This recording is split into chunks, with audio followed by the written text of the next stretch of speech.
Welcome, dearly beloved anointed ones. You can dodge earthly justice with a good lawyer, but who's going to represent you in heaven's court? Let that sink in. Because there comes a moment when the gavel doesn't slam in a courtroom, it echoes in the spirit realm, and once that judgment begins, not even Wi-Fi prayers can stop it. For years they tried everything to destroy you, lies, schemes, silent attacks. And when they couldn't kill your body, they tried to assassinate your spirit. They thought you were alone, defenseless, easy prey. But what they didn't realize was you were under surveillance by the Most High. Here's a chilling fact. Over 95% of high-level criminal networks collapse not because of whistleblowers, but because of their own arrogance. They talk too much, they get too confident, and eventually they hang themselves with their own ropes. That's exactly what's happening here. They dug your grave, now they're slipping into it. But hold on, we're not just talking earthly jail cells. This goes deeper. This is spiritual justice, divine intervention, the kind of reversal that leaves people speechless or begging for plea deals from both judges and Jesus. So buckle up, because what's coming isn't just karma. It's God reminding everyone why you don't mess with the anointed. And the way he's flipping the script, let's just say even Netflix couldn't write it better. Let's get into it. Number one, they tried to erase a soul that was divinely encoded with immortality. They tried to erase a soul that was divinely encoded with immortality.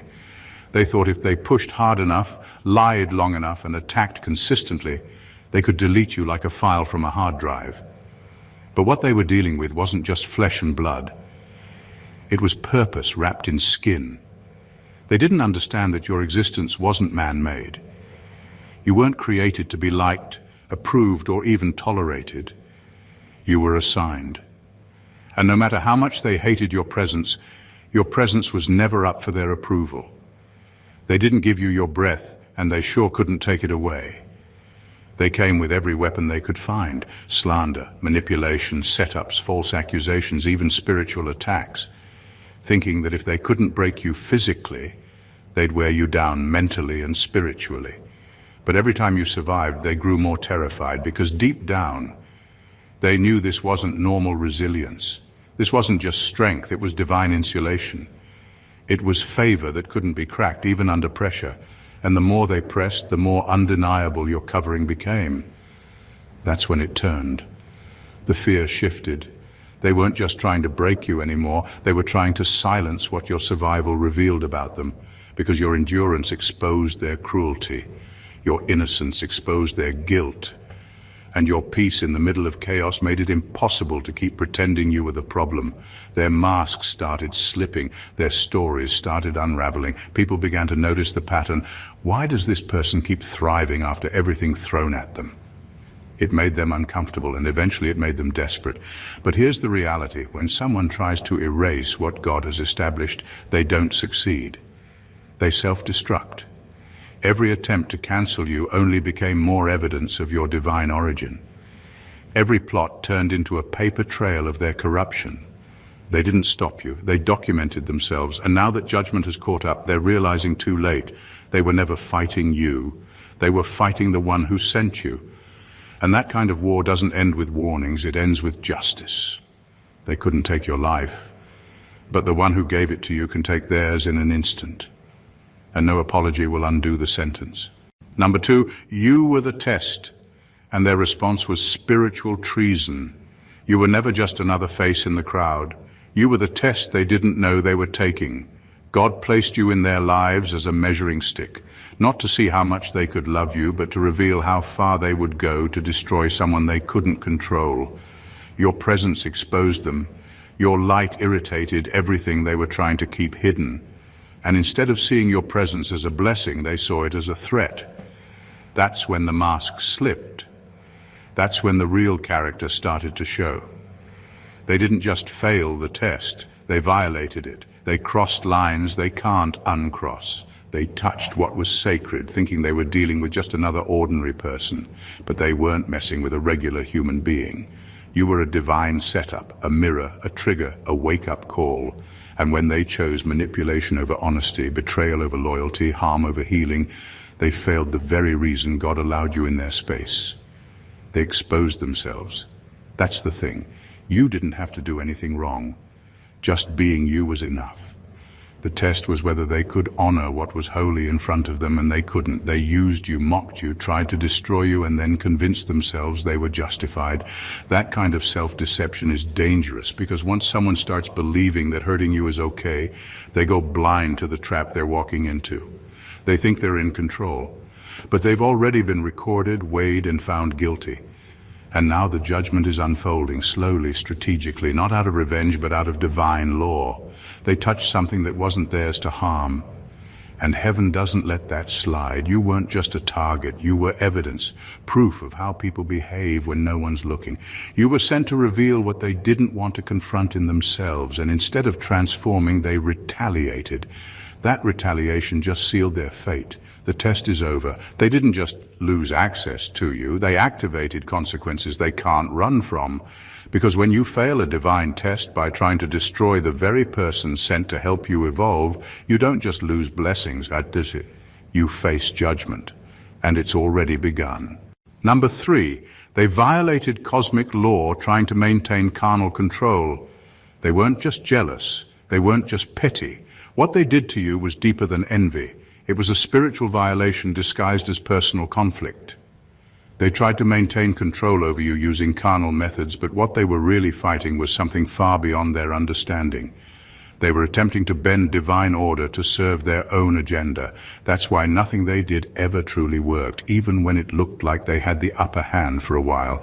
They were violating universal law, and the debt for that kind of rebellion always comes due, with interest.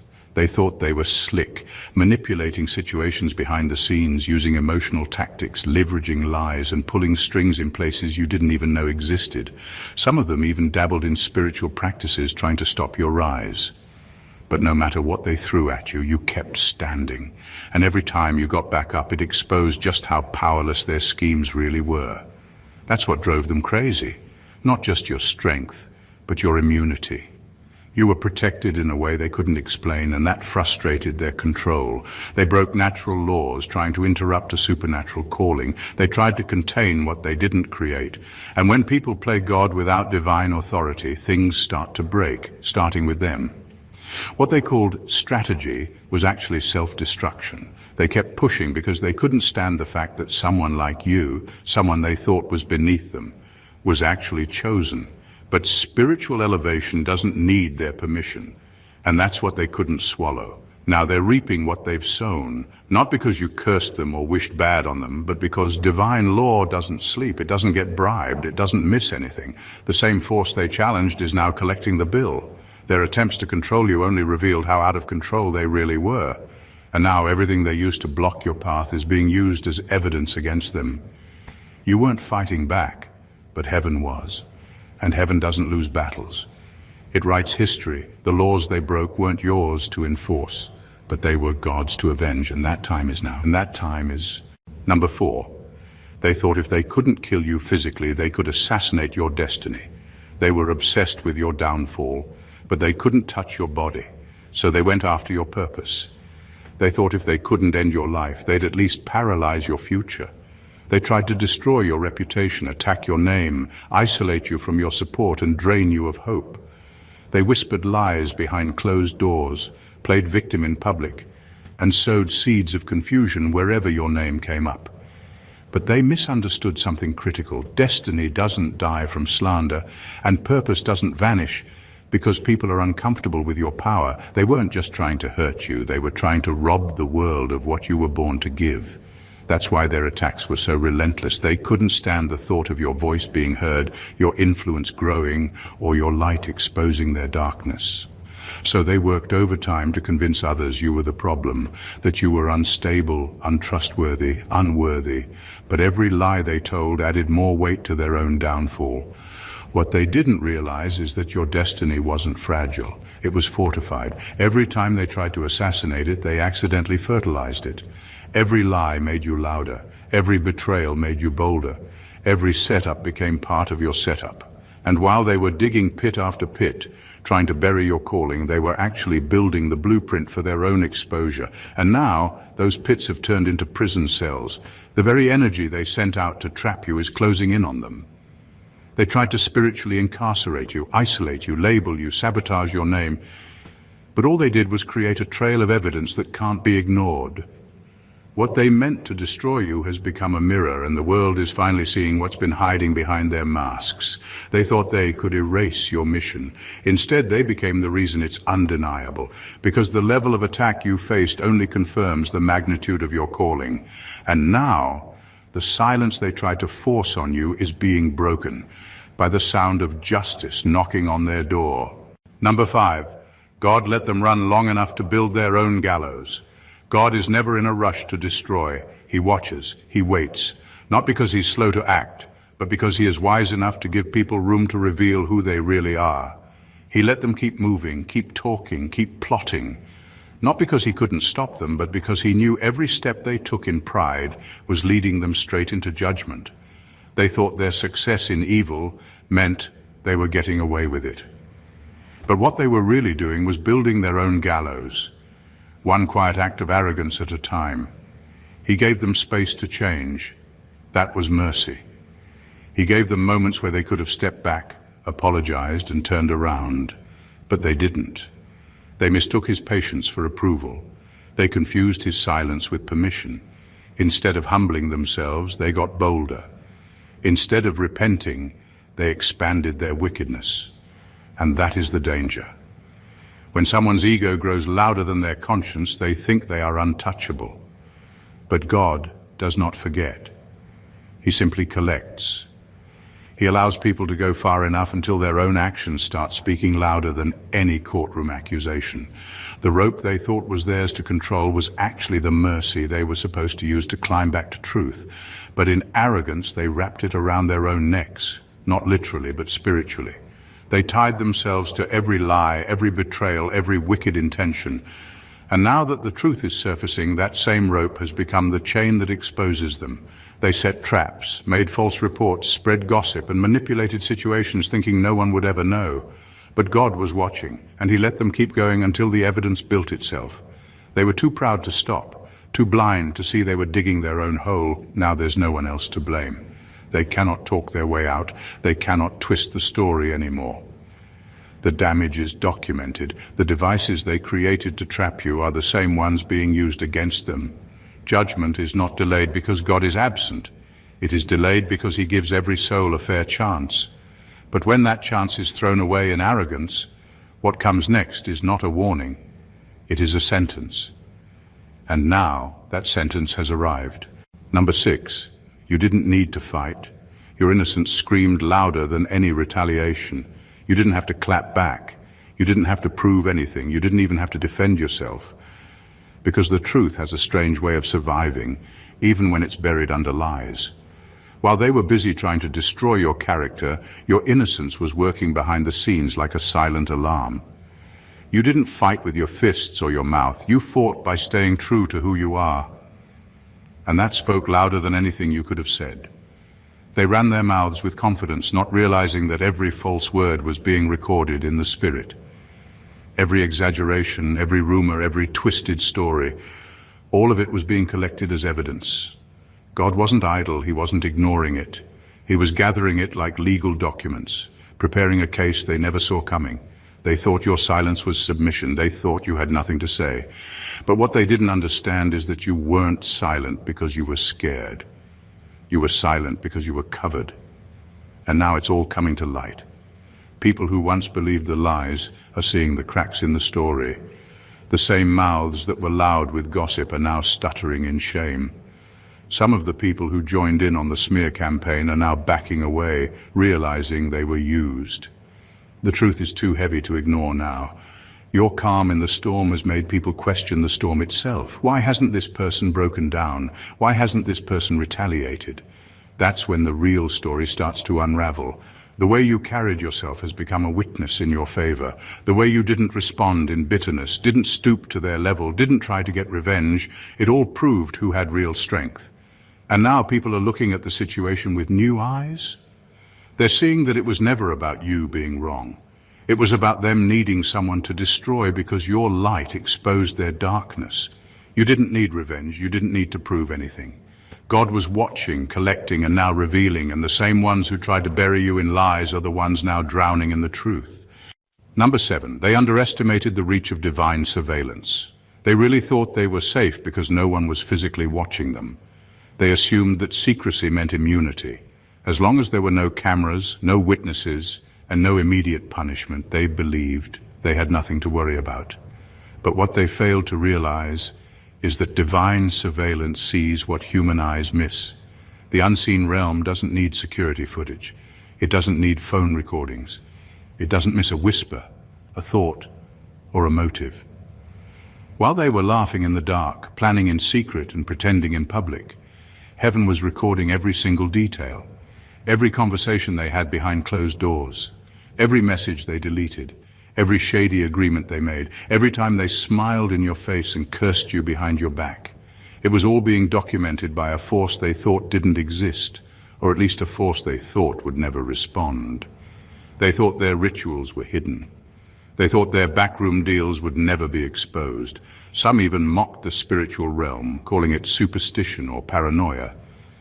But now, that same unseen realm they dismissed is moving into the physical world, and it is bringing receipts. Things they thought were buried are resurfacing. People they trusted are flipping. Devices are being seized. Secrets are unraveling. And it is not a coincidence. It is divine consequence. You didn't have to catch them. God already did. You didn't have to dig for evidence. Heaven already compiled the file. They assumed that because you were quiet, you were clueless. But the truth is, you were protected by something they could not access or manipulate. They had no idea they were under spiritual surveillance the entire time.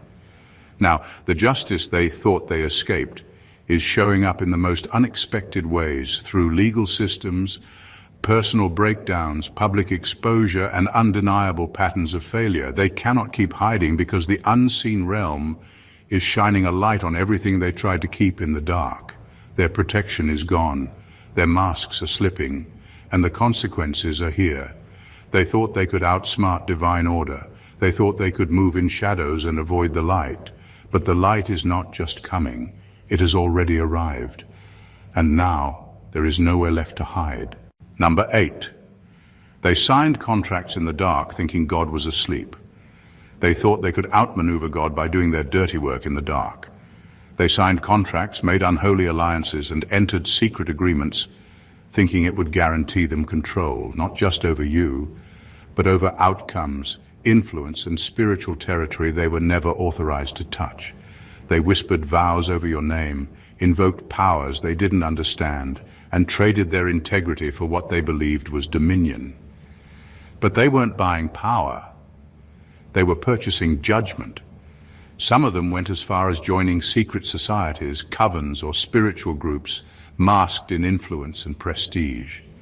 They participated in rituals, offered sacrifices, and swore oaths, all to gain access to realms they thought would make them invincible. But they forgot one crucial truth. No deal made in darkness can cancel what God has written in light.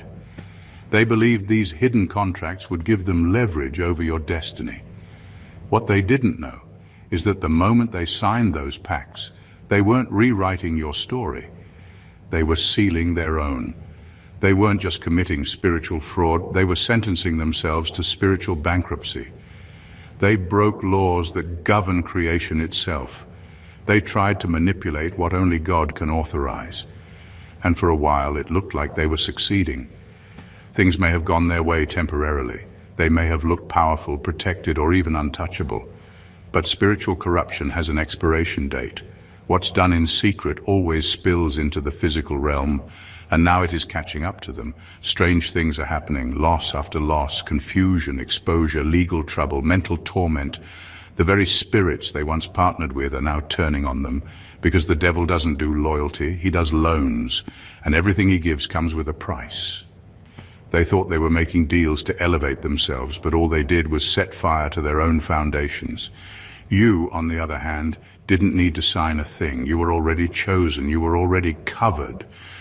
And now the contrast is clear. They tried to gain power through darkness. You held your peace through the storm, and the difference between what was built by force and what was ordained by God is finally being exposed. Number 9. They mocked you for trusting God. Now they're begging him for mercy. They couldn't stand that you still believed. Through everything they put you through, the sabotage, the slander, the isolation, you still spoke God's name. You still prayed. You still trusted. And that drove them mad. They mocked your faith like it was a weakness. They called you naive, unstable, too spiritual, too hopeful, too trusting. They laughed behind your back and sometimes even to your face, acting like belief was something to be embarrassed about. But what they didn't realize was that your faith wasn't built on fantasy. It was forged in fire. They tried everything to make you give up on God. They attacked your peace, delayed your purpose, and celebrated every setback you faced. They wanted you to fall so they could point and say, "See, that praying didn't work." But you didn't break, you didn't fold. You held on when there was nothing left to hold but a whisper from God that said, "Keep going." And while they thought that was foolish, heaven was watching, and heaven was keeping score. Now, the same people who mocked your faith are going through things they can't even talk about publicly. They're scared. They're confused. Doors are closing. Peace is gone. Their money, their status, their alliances, none of it is working. And in the quiet corners of their minds, they're starting to realize something. You were never crazy. In fact, you were protected, covered, watched over by a power they didn't take seriously until now. They used to mock your prayers. Now they're whispering their own, asking God not to expose them, not to let the consequences hit too hard. But it's too late. Pride had its moment, and now humility is being forced on them, not through inspiration, but through pressure. The same God they said wasn't real is now very real in their situation. He's not ignoring their cries, but he's not rushing to deliver them either. Because they didn't just hurt you, they tried to destroy your faith, the one thing that was keeping you afloat. Now they're learning what you already knew. God doesn't miss anything. He sees mockery. He hears every sarcastic comment. And when he chooses to move, he does it in a way that makes everyone silent. Now their pride is collapsing, and their only option is the same thing they once ridiculed, begging God for mercy. Number 10, they launched witchcraft but forgot God owns the battlefield. They were so desperate to stop you that they didn't care what they had to do to get results. So they turned to spiritual warfare, not in righteousness but in rebellion. They launched witchcraft thinking it would give them the power to block your blessings, delay your progress, and torment your mind. They consulted dark forces, visited false prophets, paid spiritual workers, and activated altars in secret, believing that with enough effort, they could override your protection. But they made one fatal mistake. They didn't ask who owned the battlefield. They treated the spiritual realm like a playground, something to be used and manipulated for personal gain. They didn't understand that the moment they touched a soul covered by a divine contract, they stepped into territory they had no authority to access. You were not just another target. You were sealed. You were sent. You were marked by heaven before you were even born. That means no matter how many curses they spoke, how many rituals they performed, or how many spells they paid for, nothing could override what God had already written. The problem with using darkness to fight light is that darkness can never win. It may look powerful for a moment. It may cause some confusion or temporary discomfort, but it always turns on its user. And now, that is exactly what is happening. The spirits they called on are backfiring, the altars they raised are collapsing. The very energy they sent out is now circling back like a spiritual boomerang with vengeance in its hands. God allowed it for a season, not because he was powerless, but because he wanted the full extent of their rebellion to be revealed. He wanted their wickedness to be undeniable. And now judgment has arrived, not quietly, but with force. Their dreams are disturbed, their health is failing, their alliances are breaking, their finances are crumbling. Everything they tried to build off stolen power is falling apart. Because the truth is, they were never in control. This was never their war to win. And now that God has stepped onto the battlefield, their weapons are useless. The battle belongs to the Lord, and he has declared victory on your behalf. Every altar raised against you is being shattered. Every spirit they summoned is being silenced. And every plan they made is now their own downfall.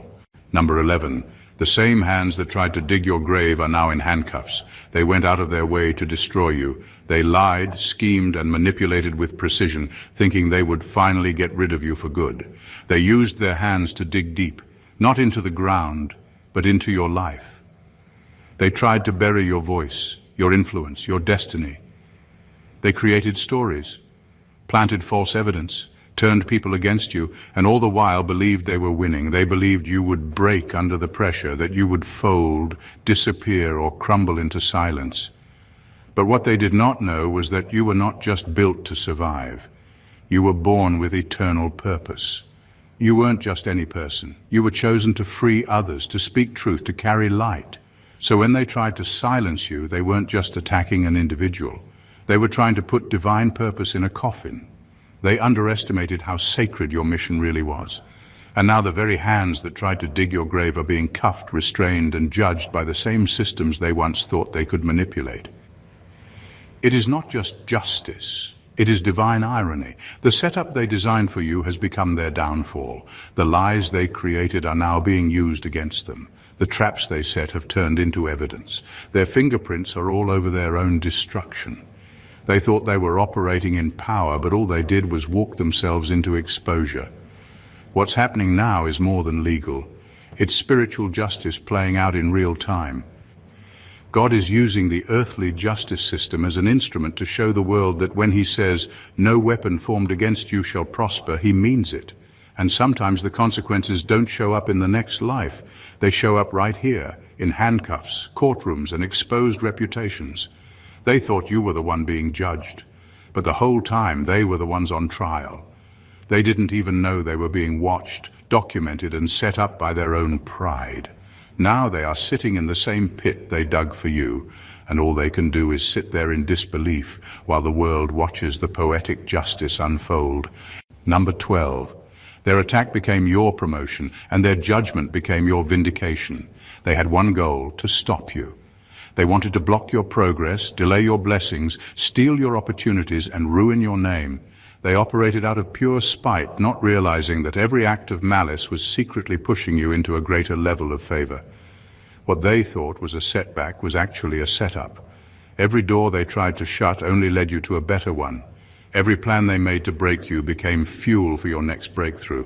Their attacks didn't destroy you, they promoted you. Every time they tried to sabotage you, God elevated you. Every trap they set forced you to grow stronger, wiser, more spiritually alert. What they meant for harm became part of your preparation. God didn't just protect you from their schemes. He used those very schemes to increase your rank in the Spirit. While they were busy tearing you down, heaven was busy building you up. And now the results are undeniable. You're standing in places they never thought you'd reach. You're walking in authority they tried to strip from you. You've been multiplied in the very areas they tried to drain. They tried to subtract from your life, but God added double. They tried to erase your influence, but now you are shining brighter than ever. Not because you fought back, but because you stayed in alignment while they lost theirs. But the other side of this is not so pretty for them. The same schemes they used are now exposing them. Every act of jealousy, manipulation, and sabotage is unraveling. Their behavior, once hidden behind charm and lies, is now front and center. People are seeing their true character without you ever saying a word. The mask is off, the truth is loud, and their judgment has arrived. While you were being promoted in silence, their own actions were dragging them into exposure. Your vindication isn't based on revenge, it's based on the undeniable contrast. They tried to steal your harvest, and now they're left with famine. You stayed rooted, you stayed faithful, and now the evidence is speaking for itself. Your elevation is their undoing, and your rise is proof that no weapon formed against you ever stood a chance. Number 13. You weren't just a target, you were divine evidence in human form. They didn't just target you out of hate. They targeted you because your presence revealed something uncomfortable about them. You weren't just another person moving through life. You were divine evidence walking in human form. God didn't just allow you to be there by chance. He placed you like a light in a dark room, knowing that your very existence would expose what others tried to keep hidden. You were never the problem. You were the proof. That is why the attacks were so brutal. That is why the slander was so calculated. That is why they watched your every move, tried to twist your words, and did everything in their power to discredit you. Because deep down, they knew you saw through them. You carried a level of discernment and purity that made their manipulation ineffective. Your life exposed the double lives they were living. You didn't have to accuse them. Your integrity was the accusation. You didn't have to uncover anything. Your consistency made the truth impossible to bury. God let you go through the fire, not to destroy you, but to draw out what needed to be seen. You became the mirror that corruption couldn't ignore. You were the test they failed, the invitation to change they rejected, and because they didn't just reject you, but the one who sent you, the consequences were unavoidable. Your survival is not just a personal victory, it is a public indictment. You walking out of every trap they set, still standing, still clear, still blessed, that is what's breaking the spell. That is what is making people ask questions. That is what's pulling back the curtain on the ones who thought they were above judgment. Your survival is loud. Not because you're shouting, but because it makes their lies impossible to maintain. Some of these people thought they were too connected, too protected, too powerful to ever face judgment. But now, because you stayed true, because you endured, because you never stooped to their level, the truth is pouring out. They can't escape what they tried to cover. And the reason, you were the vessel God used to make it undeniable. You weren't just a target, you were a divine tool. And now justice is unfolding, and your survival is the reason it cannot be stopped. Number 14, their punishment isn't just karma, it's a prophetic correction. What's happening to them isn't some cosmic coincidence. It's not just what goes around comes around. This is deeper than karma. This is prophetic correction. God doesn't let people mock him forever. He doesn't sit back while his chosen ones are trampled on without putting something in motion. What they're experiencing now isn't random. It's the result of divine timing. A judgment that has been building, waiting for the perfect moment to drop. For years they thought they were getting away with it. They took your silence as weakness. They misinterpreted grace as absence. But the truth is, God was giving them time, not to win, but to change. And when they chose to dig deeper into wickedness, he began to prepare the consequences. This isn't payback. It's prophecy. It's correction. It's heaven saying, enough is enough. When God corrects, he doesn't just deal with behavior. He cleanses entire atmospheres. He removes threats, disrupts systems, exposes patterns, and shuts down demonic altars. And what people don't realize is that sometimes when they touch a chosen one, they're not just messing with a person. They're interfering with divine infrastructure. You were never just a victim. You were part of God's plan. And that means what they did to you was recorded in heaven. Not for pity, but for righteous judgment. Now the world is watching the flip. The ones who tried to bury you are being buried by their own actions. The ones who mocked your trust in God are now looking for mercy they never gave. The same mouths that lied are now too afraid to speak, and it's all happening because God is sending a message that he defends his own in a way no courtroom, no lawyer, no revenge plot ever could. You didn't need to lift a finger. You didn't need to strike back. All you had to do was stay faithful. And now justice is speaking. Not in whispers, but in headlines. Not in rumors, but in full exposure. God is making it clear. His chosen don't need to fight for revenge because he's already written the ending, and when he judges, it is final. It is perfect, and it is a warning. Touch not his anointed. Everything they did in the dark is being dragged into the light. Not by force, but by divine authority. The very ones who thought they were untouchable are now trapped in the very web they spun for you. This isn't a coincidence, and it's not just poetic justice, it's prophecy unfolding. It's the hand of God making an open example out of hidden wickedness. You didn't have to prove your innocence because heaven already validated your heart. You didn't have to clap back because God was already building a case that no lie could survive. And now the same people who tried to erase you are being publicly corrected, not by your power, but by God's unmatched justice. The gallows they built were never for you. The spiritual traps, the false accusations, the envy, the witchcraft, the smear campaigns, all of it has turned into receipts for their downfall. And you?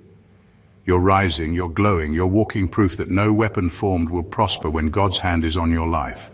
This is more than closure. This is God restoring order. This is a public declaration that he sees all, he hears all, and he defends his own, not with petty retaliation, but with prophetic precision.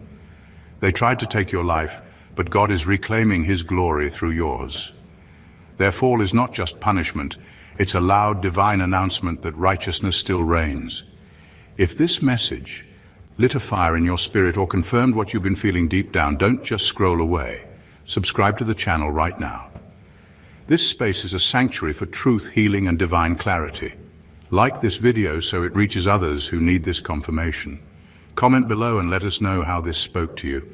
Your testimony could be someone else's breakthrough. And don't keep this to yourself. Share it with a friend, a loved one, or someone who's been silently enduring spiritual warfare. Let them know they're not crazy, they're not alone, and God is moving. You're not just watching a video, you're stepping into a revelation. Stay connected, stay aligned, and remember, heaven has receipts. God bless you.